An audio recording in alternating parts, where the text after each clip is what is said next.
Assalamualaikum warahmatullahi wabarakatuh. Bismillah, alhamdulillah, wassalatu wassalamu ala rasulillah wa ala alihi washabihi wa man tabi'a sunnatahu wa jama'atah min yaumina hada ila yaumin nahda, amma ba'd. Para pemirsa yang dirahmati Allah Subhanahu wa taala, kita bertemu kembali di sore hari ini. Masih saya temani menjelang buka puasa pada Ramadan hari ke-13. Semoga tetap sehat, semangat selalu untuk menjalankan puasa Ramadan. Sehat selalu, aktivitas tetap semangat. Selanjutnya pada sore hari ini kita akan membahas tema tentang sholat qashar ya. Karena banyak pertanyaan yang masuk, banyak yang belum paham betul terkait dengan sholatnya seorang musafir. Kalau kemarin kita sudah membahas tentang jamak takdim dan jamak takhir, hari ini adalah pembahasan tentang sholat qashar atau meringkas sholat ya. Ini bagi orang yang bepergian jauh yang sudah melewati kira-kira 82 km, maka dia diperbolehkan untuk mengqashar atau meringkas sholat. Dan dalam mengqashar sholat ada beberapa syarat. Yang pertama adalah antakuna as-sholatu rubaiyatan. Sholat yang dilaksanakan itu adalah sholat yang 4 rakaat. Mestinya sholat wajib gitu ya. 4 rakaat berarti duhur, asar, sama isya. Jadi yang asalnya 4 rakaat nanti boleh diringkas menjadi 2 rakaat. Kalau maghrib ya tidak bisa, maghrib 3 rakaat mosok ya diringkas jadi 1 rakaat setengah, 1 setengah kan nggak bisa. Subuh juga nggak bisa. Jadi duhur, asar, sama isya yang asalnya 4 rakaat nanti bisa diringkas jadi 2 rakaat. Yang kedua adalah qasdu mawdi'in muayyanin. Jadi dia punya tujuan yang jelas kemana perginya, safarnya itu kemana. Jadi kalau seperti orang yang minggat ya, contohnya orang Jawa nyebutnya minggat ya, orang yang minggat nggak tahu arah tujuannya kemana ya, itu nggak bisa mengqashar sholat. Dia nggak tahu asal jalan aja, sebelah kurang ngalor orang ngidul ya, jalan aja, itu berarti nggak boleh mengqashar sholat karena dia nggak punya tujuan yang jelas mau kemana. Yang ketiga ayyakuna safaruhu mubahan. Ya, perginya itu harus pergi yang mubah atau malah yang sunnah atau yang wajib, itu boleh mengqashar. Kalau perginya itu pergi yang maksiat ya tidak boleh. Yang keempat adalah kaunus safar li gharadin shahihin. Ya, perginya itu memang tujuan-tujuan yang baik yang dibenarkan oleh syariat. Ya kayak kalau yang kemarin saya bahas hari-hari sebelumnya itu ada bepergian yang wajib seperti haji. Kalau hajinya wajib ya, haji yang pertama, haji wajib ya, yang ataupun pergi yang sunnah seperti ziarah makam wali, ziarah makam Rasulullah.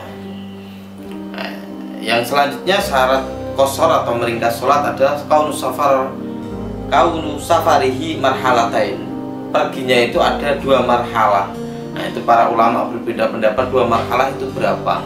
Ada yang mengatakan 80 km, 82 atau 83 km, ada yang 85 km dan seterusnya ya, yang saya dapatkan di kitab Taqriratus Hadidah langsung menyebutkan 82 km. Nah, kalau sudah melebihi itu sudah boleh mengqashar sholat.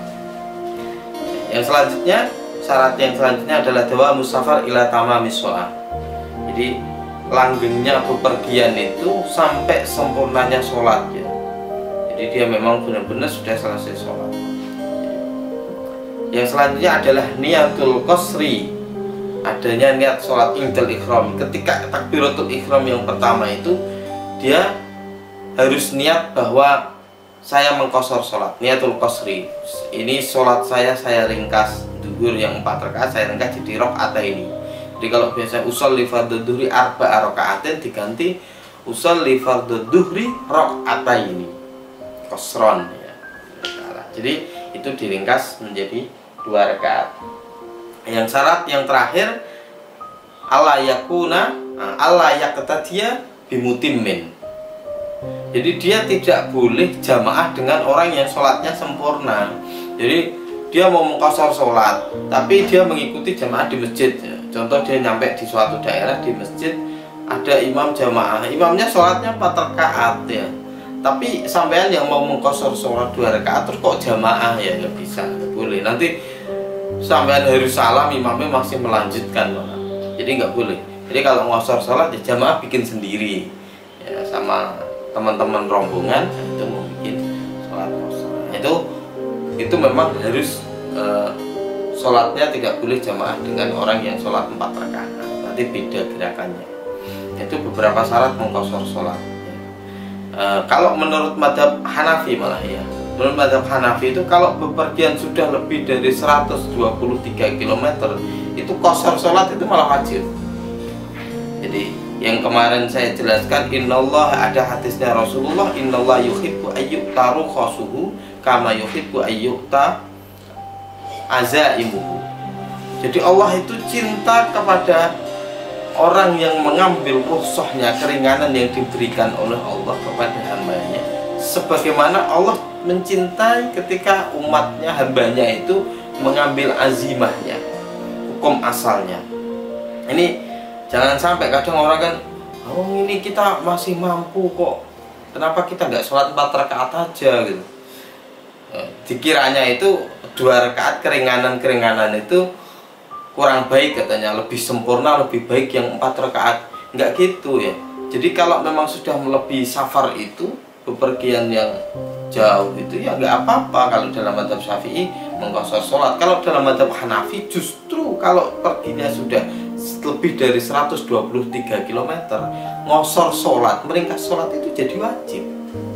Jadi harus kalau sudah itu lebih dari itu. Karena Allah juga mencintai. Jadi meringkas sholat itu karena ini memang hukum yang diperbolehkan oleh Allah. Bukan kok Allah lebih mencintai yang 4 rakaat ya. Ya jadi karena memang bepergian safar nggak apa-apa, diperbolehkan ya kita ambil saja. Ya, keringanan rukhsah yang diberikan Allah Subhanahu wa taala kepada hamba-hambanya. Demikian, semoga bermanfaat. Ya, semoga menambah pengetahuan dan ilmu kita. Apabila ada kesalahan atau kekhilafan, kekurangan, mohon maaf sebesar-besarnya. Akhirul kalam, wallahul muwaffiq ila aqwamit thoriq. Wassalamualaikum warahmatullahi wabarakatuh.